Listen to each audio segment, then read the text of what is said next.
हम चुलबुल झा अहाँ सब गोटे के प्रणाम करे छी।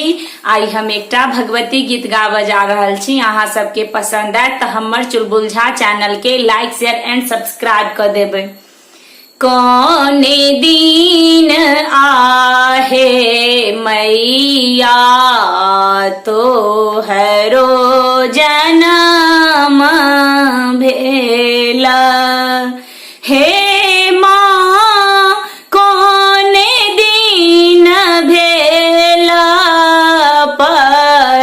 चार माहे कौने दिन भेला परचार,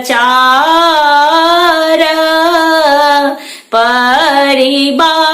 के आहे मैया तोहरो जनम भेला, हे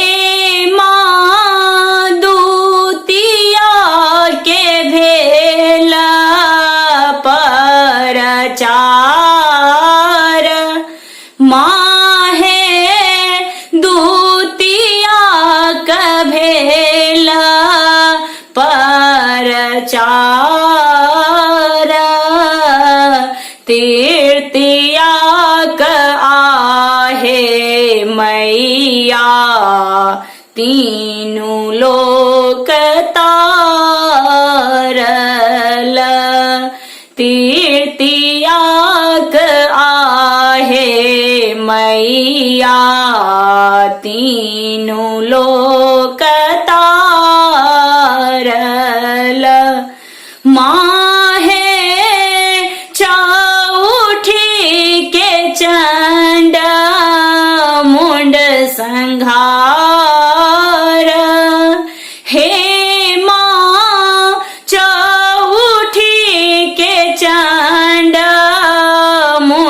संघार,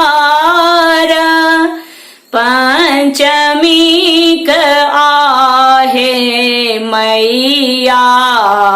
रक्त बीज मारल, पंचमी क आहे मैया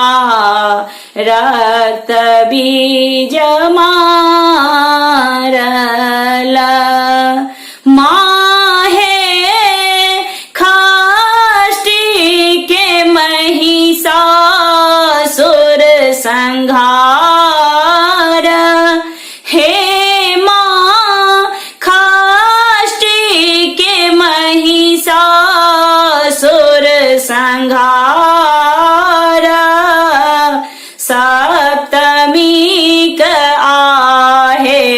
मैया गहबर एलाऊं, सप्तमी क आहे मैया गहबर एलाऊं, हे